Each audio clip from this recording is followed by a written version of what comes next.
అందరికీ నమస్కారం అండి. ఈరోజు నేను మీకు చెప్పబోయే కథ పేరు దాచిన సంపద. అనగా అనగా వీరవల్లి అనే గ్రామంలో ఒక రైతు ఉండేవాడు. ఆయనకు 5 కొడుకులు ఉన్నారు.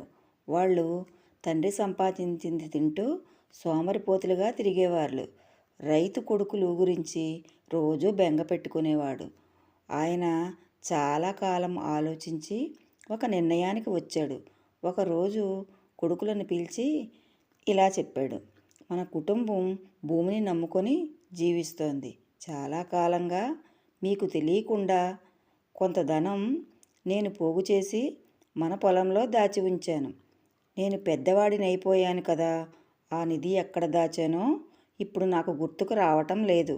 మీరు మన పొలంలో వెతికి ఆ నిధిని తీసుకోండి.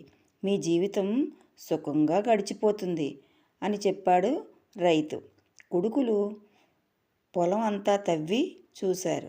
ఎంత తవ్వినా తండ్రి చెప్పిన నిధి వారికి దొరకలేదు. తండ్రి మీద వాళ్ళకి ఎంతగానో చిరాకు, కోపము వచ్చాయి. తండ్రితో ఇలా అన్నారు, నీవు దాచిన నిధి మాకు కనపట్టలేదు అన్నారు. తండ్రి, నేను మీకోసం నిధిని దాచింది నిజమే. సమయం వచ్చినప్పుడు అది బయటపడుతుంది. మీరు ఎలాగూ భూమిని చక్కగా తవ్వారు కాబట్టి సాగు చేయండి అన్నాడు రైతు. తండ్రి చెప్పింది విని కోపం వచ్చినా తప్పదు కదా అని పొలం సాగు చేశారు 5 కొడుకులు. పంట విరివిగా పండింది. రైతు కొడుకులను పిలిచి చేరదీసి ఇలా చెప్పాడు, నాయనలారా, మీరు పండించిన పంట నేను దాచిన పెట్టిన నిధి.